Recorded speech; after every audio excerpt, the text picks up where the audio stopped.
आज का हमारा टॉपिक है vapour pressures of solutions of solid in liquids और Raoult's law for non volatile solute. तो यहाँ पर हम वेपर प्रेशर ऐसे सॉल्यूशन का स्टडी करेंगे जिसमें जो सोल्यूट होगा वो कैसा होगा, नॉन वोलेटाइल सोल्यूट होगा। ठीक है, तो देखो यहाँ पर आपको पता है कि जो सॉल्यूशन होता है वो दो कंपोनेंट से बनता है। सॉल्यूशन दो कंपोनेंट से बनता है, एक सोल्यूट और दूसरा क्या है, सोलवेंट। ठीक है, तो यहां पर हमारे पास सोल्यूट क्या होगा, यहां पर हमारे पास सॉलिड होगा। ठीक है, या फिर हम बोल सकते हैं नॉन वोलेटाइल होगा, नॉन वोलेटाइल नेचर का होगा। ठीक है, और जो सोलवेंट होगा वो क्या होगा, लिक्विड होगा। और कैसे नेचर होगा उसका, वोलेटाइल नेचर होगा। ठीक है, अब देखो जो ये नॉन वोलेटाइल होता है वो क्या होता है, नॉन वोलेटाइल हम बोलते हैं जिनके वेपर्स नहीं बनते, जो इवेपरेट नहीं होते, हम उनको नॉन वोलेटाइल बोलते हैं। ठीक है, अब देखो यहाँ पर जो सोल्यूट है हमारे पास, सॉल्यूशन में नॉन वोलेटाइल नेचर का है तो इसके वेपर्स नहीं बनेंगे। अगर वेपर्स नहीं बनेंगे तो वेपर प्रेशर भी क्रिएट नहीं होगा। तो यहाँ पर इसका सोल्यूट का सॉल्यूशन में, इस सॉल्यूशन में सोल्यूट का जो वेपर प्रेशर होगा सोल्यूट की वजह से वो क्या होगा, जीरो होगा। सॉल्यूशन में सोल्यूट की वजह से जो वेपर प्रेशर होगा वो क्या होगा, जीरो, क्योंकि यहाँ पर वेपर्स नहीं बन रहे। ठीक है, तो वेपर प्रेशर भी क्रिएट नहीं होगा। ठीक है, अब देखो इस सॉल्यूशन में जो वेपर प्रेशर होगा वो सिर्फ किसकी वजह से होगा, सोलवेंट की वजह से ही होगा। सोलवेंट हमारे पास यहाँ पर कैसा है, वोलेटाइल लिक्विड है। वोलेटाइल क्या होता है, जिसके वेपर्स बन जाते हैं, जो इवेपरेट हो जाता है। ठीक है, तो अगर वेपर्स बनेंगे तो इसका वेपर प्रेशर भी होगा कुछ ना कुछ। ठीक है, तो यहाँ पर ये वोलेटाइल था जिसके वेपर्स बन जाते हैं, जो जल्दी इवेपरेट हो जाता है, और इसका वेपर प्रेशर भी क्रिएट होगा क्योंकि वेपर्स बनेंगे यहाँ पर। ठीक है, अब देखो यहाँ पर मान लो हमारे पास क्या है, यहाँ पर एक वोलेटाइल लिक्विड है, जो सोलवेंट ले रहे हैं हम, यहाँ पर वोलेटाइल लिक्विड है। ठीक है, ये क्या है हमारे पास, यहाँ पर सोलवेंट है, ये क्या है, वोलेटाइल लिक्विड है। अगर हम इसमें नॉन वोलेटाइल सोल्यूट ऐड कर दें, नॉन वोलेटाइल सोल्यूट ऐड कर दें तो क्या होगा, देखो सोल्यूट और सोलवेंट आपस में क्या बनाते हैं, सॉल्यूशन बनाते हैं। यहाँ पर ये सॉल्यूशन बन गया। देखो कैसे, जब हमने वोलेटाइल लिक्विड सॉल्वेंट में नॉन वोलेटाइल सोल्यूट ऐड किया तो क्या देखा कि जो ये सॉल्वेंट है, वोलेटाइल लिक्विड है, इसके वेपर प्रेशर पर क्या इफेक्ट पड़ेगा जब हम नॉन वोलेटाइल सोल्यूट को ऐड करेंगे। ठीक है, जब हम नॉन वोलेटाइल सोल्यूट को ऐड करेंगे तब इस सोलवेंट के वेपर प्रेशर पर क्या इफेक्ट पड़ेगा, ये हम स्टडी करेंगे। ठीक है, तो इसको हम एक कंपैरिजन से समझेंगे। देखो यहाँ पर सबसे पहले हम यही स्टडी करेंगे, effect of adding a non volatile solute on vapour pressure of a liquid solvent. जब भी हम किसी लिक्विड सोलवेंट में नॉन वोलेटाइल सोल्यूट को ऐड करते हैं तो उस लिक्विड के वेपर प्रेशर पर क्या इफेक्ट पड़ता है, तो ये स्टडी करेंगे। इसको हम एक कंपैरिजन से समझेंगे। यहाँ पर देखो एक बीकर लिया है मैंने, यहाँ पर इसमें क्या लिया है, प्योर सोलवेंट लिया है। ठीक है, अब इस बीकर को क्या किया, इस कंटेनर में क्लोज्ड कर दिया। ठीक है, पूरी तरह से इसको क्लोज्ड कर दिया। इसमें क्या लिया, प्योर सोलवेंट लिया। ठीक है, अब देखो दूसरी साइड क्या लिया, इसी प्योर सोलवेंट में हमने क्या डाल दिया, नॉन वोलेटाइल सोल्यूट को ऐड कर दिया। इसी प्योर सोलवेंट में हमने नॉन वोलेटाइल सोल्यूट को ऐड कर दिया, क्या बन गया, सॉल्यूशन बन गया। ठीक है, तो इस साइड ये क्या है, सॉल्यूशन। अब देखो यहाँ पर जो ये सरफेस है, यहाँ पर ये प्योर सोलवेंट लिया हमने इस बीकर में, जो ये सरफेस सरफेस है, इस पर जो मोलिक्यूल्स होंगे वो सारे के सारे मोलिक्यूल्स किसके होंगे, प्योर सोलवेंट के ही होंगे। ठीक है, सिर्फ किसके होंगे, सोलवेंट के ही होंगे। यहाँ पर जो मोलिक्यूल्स होंगे सोलवेंट के होंगे, सारे के सारे मोलिक्यूल सरफेस पर सोलवेंट के होंगे। ठीक है, तो यहाँ पर ये इसके क्या बनेंगे, वेपर्स बन जाएंगे, क्योंकि जो ये लिक्विड है ये कैसा है, वोलाटाइल है, तो इसके वेपर्स भी बनेंगे यहाँ पर। ठीक है, अब देखो, अब वेपर्स बनेंगे यहाँ पर। ये वेपर्स क्या करेंगे, इक्विलिब्रियम कंडीशन पर एट पर्टिकुलर टेम्परेचर पर क्या करेंगे, सरफेस पर वेपर प्रेशर क्रिएट करेंगे। ठीक है, तो उसको हम क्या बोलेंगे, वेपर प्रेशर। अब यहाँ पर जितने भी मोलिक्यूल्स होंगे, जितने भी ज्यादा वेपर्स बनेंगे उतने ही ज्यादा वेपर प्रेशर होगा। ठीक है, तो कहने का मतलब क्या है कि इस प्योर सोलवेंट में जो ये सरफेस है इस पर किसके मोलिक्यूल्स हैं, ओनली सोलवेंट के मोलिक्यूल्स हैं। यहाँ पर ओनली सोलवेंट के मोलिक्यूल्स हैं। ठीक है, अब देखो यहाँ पर इस साइड, जब हमने इसी प्योर सोलवेंट में नॉन वोलेटाइल सोल्यूट को ऐड कर दिया तो ये क्या बन गया, सॉल्यूशन बन गया। ठीक है, अब नॉन वोलेटाइल सोल्यूट को ऐड किया हमने सोलवेंट में, तो जो ये सरफेस होगा हमारे पास, इस पर मोलिक्यूल्स कौन कौन से होंगे, यहाँ पर कौन कौन से मोलिक्यूल्स होंगे, यहाँ पर सोल्यूट के पार्टिकल्स भी होंगे और जो हमारे पास ये वोलाटाइल लिक्विड है उसके भी मोलिक्यूल्स होंगे सरफेस पर। ठीक है, अब देखो यहाँ पर इस सरफेस पर प्योर सोलवेंट में तो क्या था, सारे के सारे जो मोलिक्यूल्स थे वो सोलवेंट के थे। ठीक है, सरफेस पर अब क्या किया, जैसे ही हमने इसमें प्योर सोलवेंट में नॉन वोलेटाइल सोल्यूट को ऐड कर दिया तो इनकी आधी जगह किसने ले ली, नॉन वोलेटाइल सोल्यूट पार्टिकल्स ने इनकी आधी जगह ले ली। ठीक है, कुछ जगह इन्होंने घेर ली यहाँ पर सोल्यूट पार्टिकल्स ने, नॉन वोलेटाइल सोल्यूट पार्टिकल्स ने। तो इस सरफेस पर जो सोलवेंट के मोलिक्यूल्स हैं वो क्या होंगे, कम होंगे। ठीक है, अगर इसके कंपैरिजन में देखें तो इस सरफेस पर जो सोलवेंट के मोलिक्यूल्स हैं वो कम होंगे, क्योंकि आधी जगह यहाँ पर किसने ले ली, नॉन वोलेटाइल सोल्यूट के पार्टिकल्स ने ले ली। अब ये जो सोल्यूट के पार्टिकल्स हैं यहाँ पर, ये क्या है, नॉन वोलेटाइल है, तो इनके तो वेपर्स बनते ही नहीं। ठीक है, नॉन वोलेटाइल में क्या होता है, वेपर्स नहीं बनते, इवेपोरेट नहीं होता। ठीक है, सॉल्यूशन में सोल्यूट की वजह से कोई वेपर प्रेशर यहाँ पर क्रिएट नहीं होगा, क्योंकि ये सोल्यूट कैसा है, नॉन वोलेटाइल है। अब इस सरफेस पर जो सोलवेंट के मोलिक्यूल्स हैं वो बहुत ही कम है। ठीक है, यहाँ पर ये जो सोलवेंट है वो वोलेटाइल है, वेपर्स बनाएगा। जितने मोलिक्यूल्स होंगे यहाँ पर सरफेस पर सोलवेंट के, वोलेटाइल लिक्विड के, ये बोल सकते हैं वोलेटाइल लिक्विड के जितने मोलिक्यूल्स होंगे उतने ही वेपर बनेंगे यहाँ पर। अब ये वेपर्स क्या करेंगे, एट इक्विलिब्रियम कंडीशन पर एंड पर्टिकुलर टेम्परेचर पर क्या करेंगे, सरफेस पर प्रेशर क्रिएट करेंगे। ठीक है, तो वेपर प्रेशर हो जाएगा यहाँ पर। ठीक है, वेपर प्रेशर क्रिएट हो जाएगा। अब देखो हम वेपर प्रेशर का यहाँ पर कंपैरिजन करेंगे।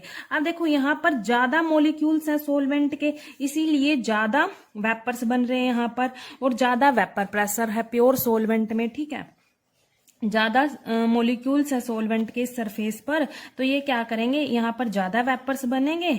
ठीक है, अब ज्यादा वेपर्स बन रहे हैं, इनकी वजह से वेपर प्रेशर भी क्या होगा, ज्यादा क्रिएट होगा प्योर सोलवेंट के केस में। अब यहाँ पर इस सरफेस पर कम मोलिक्यूल्स हैं लिक्विड के। ठीक है, तो यहाँ कम वेपर्स बन रहे हैं इसके कंपैरिजन में, प्योर सोलवेंट के कंपैरिजन में। इस सॉल्यूशन में जो सोलवेंट की वजह से जो वेपर्स बन रहे हैं वो कम बन रहे हैं यहाँ पर, तो वेपर प्रेशर भी क्या होगा, कम होगा यहाँ पर क्रिएट। ठीक है, सोल्यूट की वजह से तो कुछ नहीं बन रहा, वेपर प्रेशर जीरो है सोल्यूट की वजह से। तो इस सॉल्यूशन में जो वेपर प्रेशर बन रहा है वो किसकी वजह से बन रहा है, सोलवेंट की वजह से बन रहा है, और यहाँ पर कम वेपर प्रेशर क्रिएट हो रहा है। अगर हम इसके कंपैरिजन में देखें, प्योर सोलवेंट के कंपैरिजन में देखें, यहाँ पर वेपर प्रेशर कम क्रिएट हो रहा है सोलवेंट की वजह से। क्यों, क्योंकि यहाँ पर कुछ जगह किन्होंने ले ली, सोल्यूट के पार्टिकल्स ने ले ली, जो कि इनके बीच में आके बैठ गए और इनको स्पेस कम मिला। को मैंने यहाँ पर दिखाया भी हुआ है, जो रेड पेन से दिखा रखा है ये क्या है, सोल्यूट के पार्टिकल्स है, जो ब्लैक पेन से दिखा रखा है सोलवेंट के मोलिक्यूल्स है। ठीक है, अब हम बोल सकते हैं कि जो प्योर सोलवेंट का वेपर प्रेशर होता है, प्योर सोलवेंट का वेपर प्रेशर होता है वो क्या होता है, ज्यादा होता है सॉल्यूशन से। ठीक है, सॉल्यूशन से ज्यादा होगा इसका, सोलवेंट का।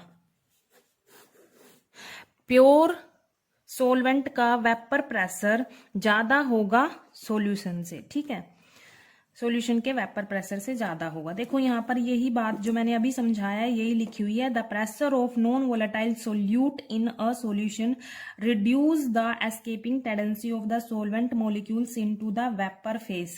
ये क्या करते हैं, इनकी जगह ले लेते हैं, मतलब यहाँ पर कुछ सोल्यूट के पार्टिकल्स आ जाते हैं जिसकी वजह से यहाँ पर लिक्विड के मॉलिक्यूल्स बहुत ही कम होते हैं सरफेस पर और कम वेपर्स बनते हैं, ठीक है, because some of the solute particles occupy the position of the solvent molecules on the liquid surface। ठीक है, लिक्विड सरफेस पर जो सोलवेंट के मोलिक्यूल्स की जगह किसने ले ली, सोल्यूट के पार्टिकल्स ने ले ली, ठीक है, इसीलिए जो वेपर प्रेशर होता है सोलवेंट का वो कम होता है इन सॉल्यूशन में, ठीक है। अगर हम प्योर लिक्विड मतलब प्योर सोलवेंट की बात करें, उसमें उस सरफेस पर सारे के सारे मोलिक्यूल्स ने सारी जगह ऑक्यूपाई कर रखी है, मतलब सारे के सारे जो मोलिक्यूल्स है सरफेस पर वो सोलवेंट के ही है, इसीलिए वहां पर वेपर प्रेशर क्या होता है, ज्यादा होता है एज कंपेयर टू सॉल्यूशन। लिखा हुआ है in a pure liquid the entire surface is occupied by the molecules of the liquid so that vapour pressure of the pure liquid is more, ठीक है। अब देखो यहाँ पर जो यहाँ पर ये वेपर प्रेशर में कमी आई है, मतलब यहाँ पर वेपर प्रेशर डिक्रीज हो रहा है। क्यों डिक्रीज हो रहा है, क्योंकि हम यहाँ पर नॉन वोलेटाइल सोल्यूट को ऐड कर रहे थे, अब ये डिक्रीज हो रहा है वेपर। अब देखो यहाँ पर जो ये वेपर प्रेशर में कमी आई है ना, मतलब वेपर प्रेशर डिक्रीज हो रहा है क्योंकि हम नॉन वोलेटाइल सोल्यूट इसमें ऐड कर रहे थे, ठीक है। तो ये जो वेपर प्रेशर डिक्रीज हो रहा है सोलवेंट का, वोलेटाइल लिक्विड का वेपर प्रेशर इस सॉल्यूशन में डिक्रीज हो रहा है, वो किस पर डिपेंड करेगा, ठीक है। देखो यहाँ पर decrease in the vapor pressure of solvent depend on the quantity of non-volatile solute present in the solution. It does not depend upon the nature of the non-volatile solute. जो हमारे पास उस लिक्विड जो वोलेटाइल लिक्विड था उसके vapour pressure में कमी आई थी वो किस पर डिपेंड करेगा और किस पर नहीं डिपेंड करेगा वो तो यहाँ पर हमने क्या लिया, मान लो एक बीकर ले लिया, इसमें हमने एक वोलाटाइल लिक्विड सोलवेंट ले लिया, ठीक है। अब क्या कर रहे हैं हम, इसमें नॉन वोलाटाइल सोल्यूट ऐड कर रहे हैं। मान लो ये सुक्रोस है, इसमें हमने 1 मोल ऑफ सुक्रोस ऐड कर दी, ठीक है। अब क्या होगा, इसके सरफेस पर जो सोल्यूट पार्टिकल्स वो भी आके बैठ जाएंगे, ठीक है। मतलब यहाँ पर इस सरफेस पर जो सोलवेंट वोलेटाइल लिक्विड है उसके तो मोलिक्यूल्स बहुत ही कम होंगे और कम वेपर्स बनेंगे, ठीक है, और वेपर प्रेशर भी कम क्रिएट होगा, ठीक है। तो ये जो कमी आ रही है ना, कम वेपर प्रेशर क्रिएट हो रहा है, डिक्रीज हो रहा है vapour pressure non volatile solute के ऐड करने से, ठीक है। ये देखेंगे कि यहाँ पर क्या ये इसके नेचर पर डिपेंड करता है या क्वांटिटी पर डिपेंड करता है। अब हमने ये सुक्रोज डाल दिया, दूसरे बीकर में हमने क्या डाल दिया, 1 मोल ऑफ यूरिया डाल दिया ऐसे ही, ठीक है। तो देखा कि दोनों में यूरिया डालने पर भी और सुक्रोज डालने पर भी जो वेपर प्रेशर में कमी आई है वो बराबर आई है, न कम न ज्यादा। ये नहीं है कि सुक्रोज डाला मतलब वेपर प्रेशर में बहुत ज्यादा कमी आ गई, ये नहीं है कि यूरिया डाला तो वेपर प्रेशर में कमी है उससे ज्यादा आ गई, ठीक है, ये नहीं है। मतलब इनके नेचर पर डिपेंड नहीं करता, जो वेपर प्रेशर डिक्रीज हो रहा है वो उनके नेचर पर नहीं डिपेंड करता, वो डिपेंड करता है कितनी क्वांटिटी में हम इसको डाल रहे हैं, ठीक है। हम कितनी क्वांटिटी में नॉन वोलेटाइल सोल्यूट इस सोलवेंट में ऐड कर रहे हैं, इस बात पर डिपेंड करता है उनके वेपर प्रेशर जो डिक्रीज हो रहा है, ठीक है। अब देखो मान लो यहाँ पर हमने 1 मोल ऑफ सुक्रोस डाल दिया, 2 मोल डाल दिए यहाँ पर यूरिया के, ठीक है, यूरिया के। अब देखो यहाँ पर तो 1 मोल सुक्रोस डाला यहाँ पर और यहाँ पर 2 मोल ऑफ यूरिया डाल दिया। यहाँ पर जो सोल्यूट के पार्टिकल्स हैं वो 1 मोल मतलब 1 मोल डाल लेना, यहाँ पर जो सोल्यूट के पार्टिकल सरफेस पर कम आएंगे, ठीक है, क्योंकि 1 मोल सुक्रोस डाला, यहाँ पर ज्यादा डाल दिया अब यूरिया तो यहाँ पर सोल्यूट के पार्टिकल्स बहुत सारे आएंगे, ठीक है। यहाँ पर सोलवेंट के मोलिक्यूल्स क्या होंगे, कम होंगे एज कंपेयर टू जब हमने सुक्रोस 1 मोल डाला, ठीक है। तो यहाँ पर सोल्यूट के पार्टिकल्स बहुत ज्यादा होंगे तो वेपर प्रेशर क्या होगा, यहाँ पर बहुत ही कम होगा यहाँ पर वेपर प्रेशर, ठीक है। तो जो क्वांटिटी है देखो यहाँ पर जो सुक्रोज के नॉन वोलेटाइल सुक्रोज डाला है ना हमने, यहाँ पर सोल्यूट के पार्टिकल्स कम होंगे, क्योंकि यहाँ पर 1 मोल ही डाला हमने, कम डाला यहाँ पर। यहाँ पर अब क्या कर दिया, नॉन वोलेटाइल सोल्यूट की क्वांटिटी बढ़ा दी, ज्यादा कर दिया। ठीक है, तो यहाँ पर जो सोल्यूट के पार्टिकल्स हैं वो ज्यादा होंगे, ज्यादा होंगे। तो यहाँ पर सोलवेंट के पार्टिकल्स क्या होंगे, कम होंगे। सोलवेंट के पार्टिकल्स कम होंगे तो कम वेपर बनेंगे और वेपर प्रेशर भी कम क्रिएट होगा यहाँ पर। मतलब यहाँ पर जो वेपर प्रेशर है बहुत ज्यादा डिक्रीज हो जाता है। और यहाँ पर क्योंकि कम डाल रहे हैं क्वांटिटी नॉन वोलेटाइल सोल्यूट की, तो यहाँ पर वेपर प्रेशर थोड़ा डिक्रीज होता है। ठीक है, जैसे जैसे हम क्वांटिटी इंक्रीज कर देते हैं तो वेपर प्रेशर भी क्या होगा, कम हो जाएगा। ठीक है, तो यहाँ पर जो क्वांटिटी है नॉन वोलेटाइल सोल्यूट की वो इनवर्सली प्रोपोर्शनल है वेपर प्रेशर के। ठीक है, मतलब जितनी ज्यादा क्वांटिटी इंक्रीज करेंगे उतना ही कम वेपर प्रेशर होगा। यहाँ पर जो नॉन वोलेटाइल सोल्यूट की हम क्वांटिटी बढ़ाते जाएंगे सोलवेंट में तो वेपर प्रेशर क्या होगा, कम होता चला जाएगा। ठीक है, तो ये किस चीज पर डिपेंड करता है कि वेपर प्रेशर में कमी आ रही है, किस चीज पर डिपेंड करेगा, क्वांटिटी पर डिपेंड करेगा, उसके नेचर पर नहीं डिपेंड करेगा। ठीक है, अब देखो रोल्स लॉ हम स्टडी करेंगे। इसमें हम जो हमारे पास सॉल्यूशन का वेपर प्रेशर है उसको निकालेंगे हम यहाँ पर रोल्स लॉ को यूज करके। Roles law for solution of solid in liquid. तो अकॉर्डिंग टू रोल्स लॉ,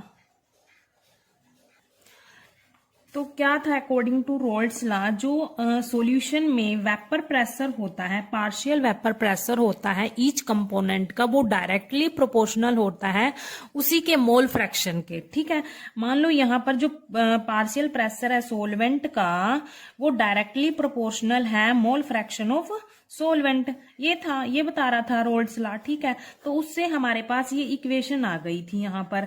मतलब जो पार्शियल वेपर प्रेशर है सोलवेंट का वो किसके इक्वल होगा, मोल फ्रैक्शन ऑफ सोलवेंट मल्टीप्लाई यहाँ पर जो प्योर स्टेट में वेपर प्रेशर है सोलवेंट का। ठीक है, तो ये हमारे पास यहाँ पर इक्वेशन आ गई थी। If solute is non-volatile, it will not contribute to the total vapor pressure of the solution. हमने यहाँ पर क्या निकालना है, मतलब यहाँ पर हमने सॉल्यूशन का वेपर प्रेशर निकालना है यहाँ पर। ठीक है, तो वो कैसे निकलेगा, सोलवेंट का प्लस सोल्यूट का, ऐसे निकलेगा वो। अब जो मैंने आपको बताया था स्टार्टिंग में, जो सोल्यूट की वजह से सॉल्यूशन में वेपर प्रेशर होता है वो तो 0 ही होता है, क्योंकि हम सोल्यूट कैसा ले रहे हैं, नॉन वोलेटाइल ले रहे हैं, जिससे वेपर प्रेशर क्रिएट नहीं होगा। तो यहाँ पर इसकी वैल्यू तो हमारे पास 0 ही हो जाती है। देखो यहाँ पर जो हमारे पास टोटल प्रेशर है वो किसके इक्वल आ जाएगा, यहाँ पर vapour pressure of solvent plus solute का वेपर प्रेशर, तो हमारे पास 0 ही हो गया था, क्योंकि सोल्यूट क्या है यहाँ पर नॉन वोलेटाइल, उसकी वजह से सॉल्यूशन में कोई भी वेपर प्रेशर नहीं क्रिएट हो रहा, तो हमने यहाँ पे 0 वैल्यू पुट कर दी। तो जो टोटल वेपर प्रेशर होगा हमारे पास सॉल्यूशन का, जो हमारे पास टोटल वेपर प्रेशर होगा वो किसके इक्वल हो जाएगा, सोलवेंट के वेपर प्रेशर के इक्वल हो जाएगा। मतलब सोलवेंट की वजह से ही हमारे पास यहाँ पर वेपर प्रेशर क्रिएट होगा सॉल्यूशन में।